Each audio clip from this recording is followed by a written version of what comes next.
ఆయన రాసిన పాటలు మీకు బాగా ఇంప్రెస్ అయిన సాంగ్ ఏంటంటే పదే పదే మీరు వినాలని పాడాలని? నేను ప్రతి ఒక్క స్టేజ్ మీద మన దండోర ఉద్యమం కావచ్చు, ఓకే. దళిత సంఘాల మీటింగ్ల వల్ల కావచ్చు, నేను పాడుకున్నటువంటి పాట ఆయన రాసినటువంటి పాట. మాదిగయ్యల వేద నుండి పురుడు పోసుకున్నది, మానవ జాతులను ఎప్పుడు నిదురలేపుతున్నది, దాని పేరే డప్పురా, అది మొగెదరువుల నిప్పురా. ఆదిమా కాలమునందు అడవులెన్నో తగలబడగా జంతువుల పచ్చి మాంసం కాల్చుకొని తిన్నవేళ కెవుమని ఆ కొండగాలికి కొవ్వు పొరలు తాకినప్పుడు నాదమైనలు దిశల నవ్విన, దాని పేరే డప్పురా, అది మొగెదరువుల నిప్పురా.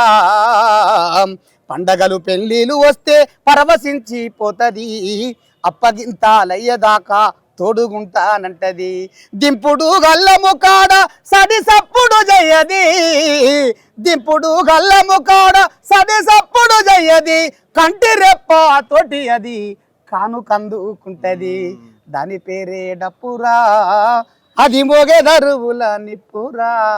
మహానుభావుడు ఎంత గొప్ప రాజా, ఎంత గొప్ప లైన్, గొప్ప లైన్స్, గొప్ప లైన్స్. సో లాస్ట్ ఎప్పుడు మాట్లాడారు మీరు ఆయనతో చివరిగా? నేను ఫోన్ చేసి మాట్లాడింది సందర్భం రాష్ట్ర గీతము అయిందని చెప్పి ఆ సందర్భంలో స్టేజ్ మీద వచ్చిన తర్వాత, బావగారు కృతజ్ఞతలు, నీకు మా జాతిని నిలబెట్టినవు, మా జిల్లాని నిలబెట్టినవు, ఏకంగా రాష్ట్ర కళా లోకాన్ని నిలబెట్టినవు అని చెప్పేసి సందర్భంగా